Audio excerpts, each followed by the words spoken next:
오늘은 3D 파트 위주 토이님께서 좀 많이 설명을 해드릴 거고요. 네, 이걸로 생각하시면 될 것 같아요. 그냥 아, 실무자들은 이거에 대해서는 개념을 이해하고 있다. 뭐 넙스에 대해서, 그리고 폴리곤의 삼각형, 사각형, 오각형 어디까지 허용되나요? 이런 거 되게 많이 물어보거든요. 범프, 노멀, 디스플레이스먼트 이 개념들도 알 필요가 있고요. 그다음에 하드, 소프트 엣지 이거 너무 기본이라서, 그리고 소프트 셀렉션 요거는 맨날 지문하는 거예요. 학원생들이 키고 끄고를 안 하고 맨날 하니까 그거는 실무 가서 이런 거 물어보면 큰일 납니다. 그리고 컬러 스페이스 있죠. 그 ACS CG 같은 거, RGB 개념, 뭐 그런 것들은 기본적으로 알고 있어야 돼요. 로우 파일 이런 것들, 그 다음에 렌더링, 포톤의 원리 이런 것들도 어느 정도는 이해하고 있어야 돼요. 그 다음에 애니메이션 및 리깅을 위한 폴리곤 모델링, 애니메이션 파트로 넘겨야 돼, 리깅 파트로 넘겨야 돼. 그때 폴리곤 모델링을 해야 되는 규칙이 있습니다. 그냥 무작정 이쁘게 잘 나왔다고 틱 던지면 안 돼요. 네, 그렇게 하면 안 돼요. 개념이 있어요. 관절이 들어가는 부분 되게 디테일하게 가야 되거든요. 네. 그런 개념 없이 모델링 하면 완전 빠꾸 당하죠. 쉐이더 노드, 프리즈는 그냥 제가 모르시는 분들 초기화 시키는 거거든요. 노드 그 수치를.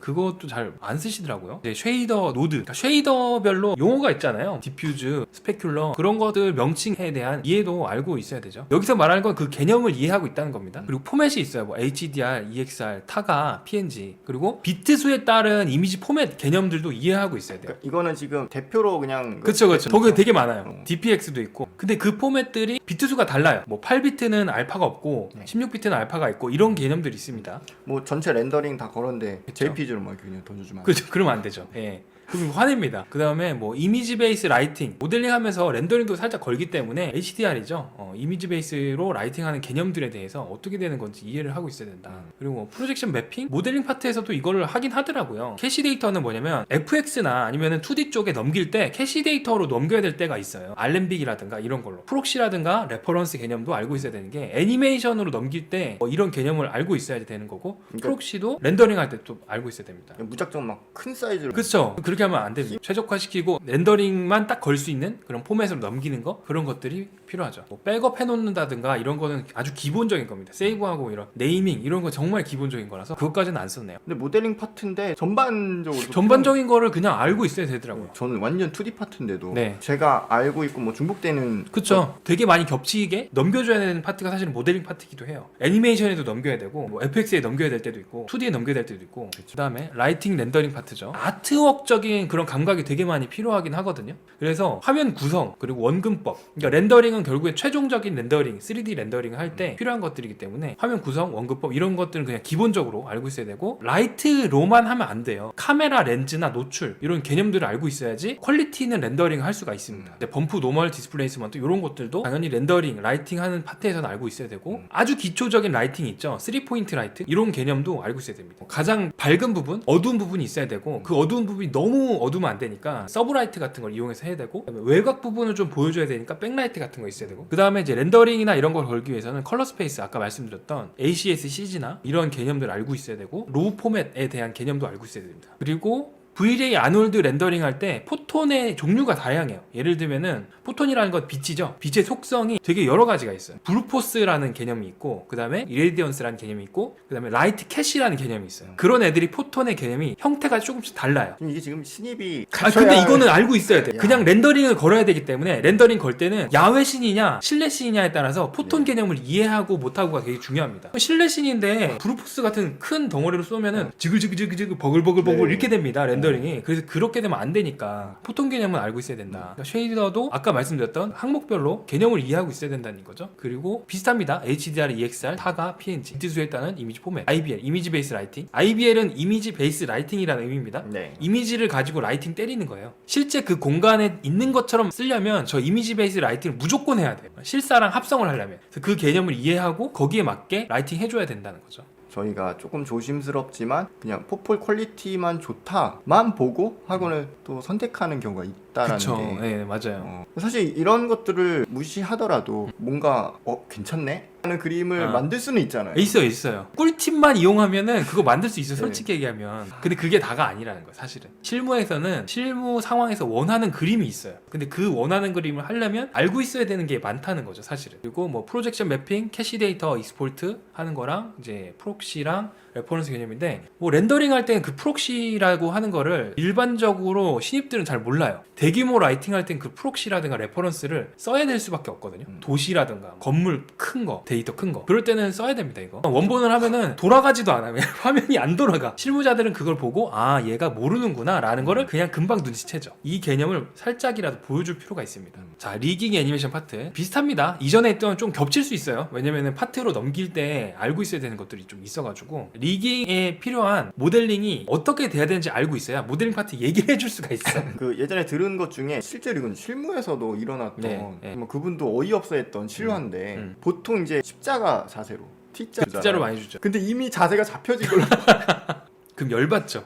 그러면은 어떻게 생각하냐면 아, 이 사람이 기본이 안 돼 있구나. 그러니까 다시 모델링 해야 되잖아요. 거의. 그렇죠. 처음부터 다시 해야 되는 상황이 되죠. 가속도 그래프, 이 그래프를 이렇게 만들면 가속도가 어떻게 나온다. 그런 개념은 알고 있어야 된다는 거죠. 이거 이렇게 A에서 B까지 네, 왔다 갔다. 하는 게 종류가 한 10몇 가지가 그 있는 검색하면 나와요. 그런 게 이것도. 있어요. 애니메이션 파트에서는 너무 기본적으로 알고 있어야 되는 것들이 공튀기기, 펜들럼, 인체, 동물, 움직임에 대한 이해. 어느 정도는 움직임에 대해서 이해를 하면서 작업을 해야 된다는 거죠. 제가 이걸 또 다른 애니메이터 분과 얘기하면서 느낀 게 이 애니메이션도 분야가 여러 가지잖아요. 리얼리티 기반의 VFX 영화 드라마일 수도 있고 픽사 같은 3D 애니메이션이 있고 게임이 될 수도 있고 그 파트에 따라서 동작이 다릅니다. 다 다르잖아요. 그 개념들도 굉장히 중요합니다. 말씀하셨던 게 저 유튜브에 예전에 한번 얘기를 했었는데 게임 쪽 이런 거는 실사랑 과장이랑 섞어서 좀 많이 하고요. 애니메이션은 완전 과장. 그쵸, 완전 과장되죠. 표정도 과장되고 움직임도 과장되고 실사 쪽에서는 정말 그대로 모션 캡처 같이 정말 진짜처럼 가는 게 중요합니다. 그리고 애니메이션 데이터를 익스포트하는 개념들도 알고 있어야 돼요. 그리고 트랙세이터, 이거는 이제 마야에서 쓰는 기술이긴 한데 여러 가지 애니메이션을 섞어가지고 쓰는 방법이죠. 그리고 뭐 모션 캡처 데이터를 활용하는 방법. 자, 그리고 애니메이션도 비슷한데 프록시 레퍼런스인데 이제 프록시보다는 사실은 레퍼런스를 제일 많이 써요. 그러니까 애니메이션 기본 T자 형태 리깅되어 있는 거를 가지고 레퍼런스로 불러와서 애니메이션 키를 줍니다. 그런 방식으로 작업을 많이 해요. 그리고 디폼, 클러스터 이런 거는 뭐냐면 찰랑거리게 한다던가 출렁출렁 그런 거 이제 디폼으로도 많이 하거든요. 클러스터는 척추 같은 경우는 덩어리로 애니메이션을 지어줘야 돼. 그럼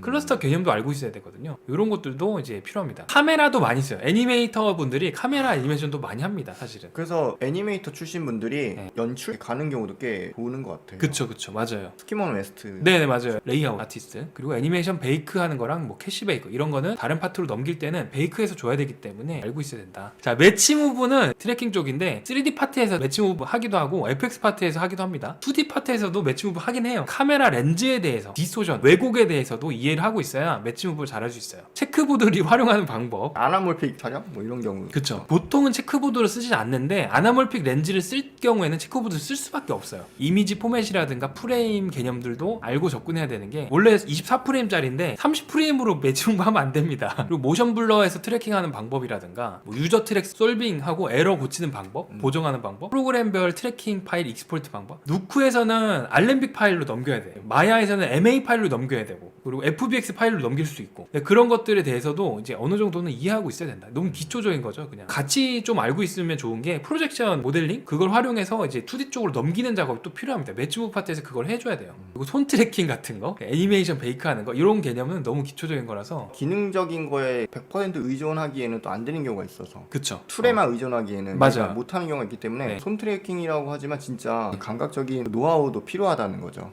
3분의 1 정도는 안 됩니다. 이 기계로 안 돼. 처음에는 저도 이렇게 튜토리얼대로 보고 배웠으니까 해야 되는 거 아니야? 안 돼, 안 돼. 처음에는 이게 말이 안 된다고 생각을 했어요.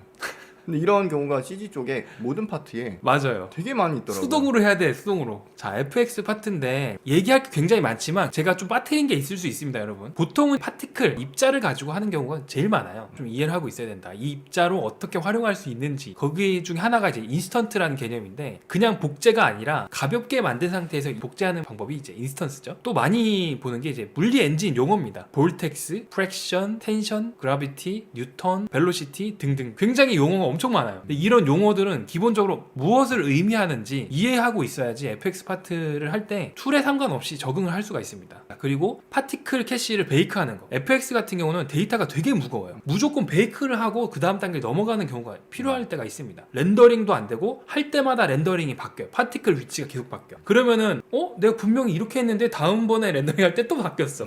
이렇게 될 수 있다는 거죠. 그래서 베이크를 해가지고 렌더링 하는 경우가 많습니다. 데이터 양을 줄이려면, 과부하를 줄이려면 베이크를 해주는 습관이 필요합니다. 다들 어려워서 그런지 지금 말이 없어졌어. 죄송합니다. 지금 인원은 그래도 많이 왔다 갔다 하시는 것 같은데 네. 열심히 듣고 있는 것 같아요. 네. 제가 다른 채널도 막 이렇게 라이브 즐겨보는 것들이 있는데 네. 거기서도 이제 딱 이 PPT 본론을 들어가는 그 순간이 있거든요. 네. 그때 조용한 거예요. 거기 막 몇천 명이 보는데 채팅이 말을 안 하는 거예요. 아니 전문 용어가 나오면 어쩔 수가 없는 것 같아요. 그거 끝나고 오늘 치킨 뭐 먹을까요? 막 이런 얘기를 하는데 채팅이 막 엄청 빨라져. 그러니까 크리에이터가 되게 허망해 이래. 네. 생소할 수 있습니다. 또 저희 그 지식의 저주에 또 갇힌 게 있어요. 맞아요. 나름 이게 기본이라고 해서 네. 한 건데 실무자들 입장에서 이거를 모르고 있으면 이거 왜 모르지? 약간 그런 게 있어요. 이 마지막에 FX 마지막입니다. 좀만 견디세요. 9시가 넘어갔는데 야 공부를 되게 열심히들 하고 있어. 네, 자, 최적화 방법이 있어요. 이거는 이제 후딘이나 맥스나 FX 파트에서는 그 툴에 맞게 최적화하는 방법들이 따로 있어요. 물리 엔진을 써서 뭐 이렇게 보로노이 뭐 이렇게 쪼개는 방법이 있고 그 다르게 쪼개는 방법이 또 있습니다. 뭐 그런 그렇구나. 방법들이 있어요. 그러니까 과부하시키지 않는 선에서 쓰는 방법들이 있어요. 툴마다. 그려지죠. 머릿속에는 그려지는데 이걸 설명하기 너무 길어지는 거야. 그래서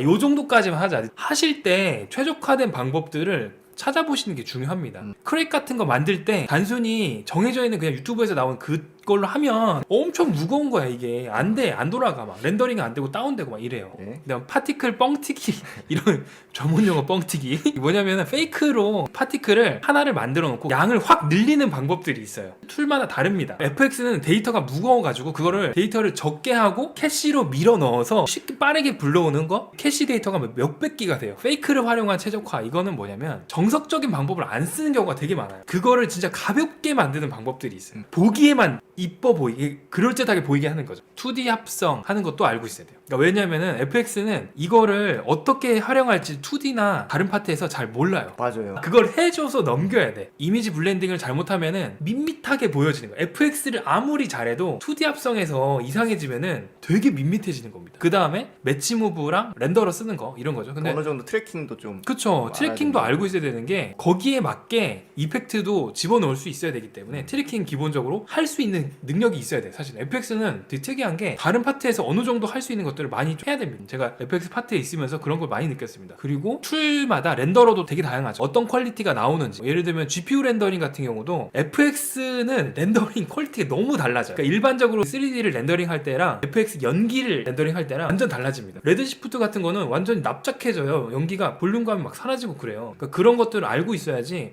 어떤 렌더러는 렌더링 시간이 엄청 오래 걸리는 것도 있고 좀 빨리 되는 렌더러도 있고 FX 어떤 거를 쓰냐에 따라서 렌더러 선택도 좀 할 수가 있어야 돼요. 그리고 뭐 예를 들면은 꿀렁꿀렁이는 효과 있잖아요. 꽝 했을 때 파장 같은 거 디스플레이스먼트 그런 효과들도 뭐 FX에서만 할 수 있는 게 아니라 2D에서 해줘야 돼 이거를. 그래서 FX는 그거를 감안을 하고 내 이펙트가 어떻게 쓰여질 수 있다는 거를 이해를 하고 있어야 된다는 얘기예요. 그 다음에 스크립트 검색 및 활용 방법, 커뮤니티 활용 방법 이런 건데 내가 원하는 하나의 장면을 만드는데 단순히 툴로만 해결되지 않는 경우가 있어요. 그 기능 지원을 안 해. 그 날개를 휘졌는데 불이 붙어 있어. 그런 거는 날개가 따로, 불이 따로 막 이렇게 따라오는 거야. 한 박자 느리게 따라오거나 이래요. 네. 그런 것들은 스크립트를 활용해서 집어넣어야 되는 경우가 있어요. 기능적으로 지원을 안 하는 애들도 있어.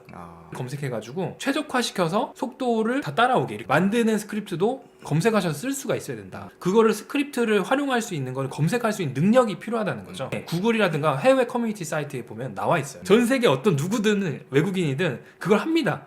그거 가지고 와서 쓸 수가 있어야 된다는 거죠. 그 다음에 이제 리퀴드나 플루이드 같은 건데 리퀴드는 이제 물이죠. 액체 시뮬레이션, 그다음 플루이드는 뭐 연기, 유체 시뮬레이션이죠. 그런 개념들도 알아야 된다는 거. 여기서 쓰는 게 이제 복셀이라는 건데 박스 형태로 막 나눠져 있습니다. 공간 안에 박스 형태로 플루이드나 그 리퀴드를 표현을 합니다. 로우 폴리곤처럼 바뀌는 거죠. 이게 굵어지면 굵어질수록 복셀이 커지면, 근데 네. 복셀이 작아지면 작아질수록 퀄리티가 엄청 좋아지죠. 그런 개념들도 이해를 하고 있어야 된다. 역시 저는 쭉 들으면서 생각이 드는 게 2D 선택한 게 역시 나에게 맞다 이런 생각이 드네요. 네. 머리 아파. 이미지로 뭔가 좀 보여드려야 될 것 같은데 지금 말로만 하면 무슨 말이지 약간 어리둥절하실 수도 있죠. 되게 중요하다고 저는 그냥 얘기만 들어도 네. 느껴지고 사실은 내가 배운 게 전부라고 생각하는 경우가 많습니다. 특히 FX는 꼼수를 겁나게 많이 써야지 그거를 못하는 경우는 왜 그러냐면 내가 배운 정석으로만 자꾸 하려고 하니까 안 되는 거예요. 제가 아마 미처 못 얘기한 파트들도 있을 겁니다. 3D 파트 쪽에서 네. 신입에게 필요한 회사에서 필요로 하는 신입의 기본기는 무엇인가에 근데 대해서 예, 실무자들은 이런 걸 알고 있다라는 걸 말씀드리는 겁니다. 그러니까 신입 네네네. 기준으로 네. 한 거고 이 이상 더 알면 뭐 그게 신입인가요? 네. 그래서 오늘은 여기까지 준비를 해봤습니다. 네.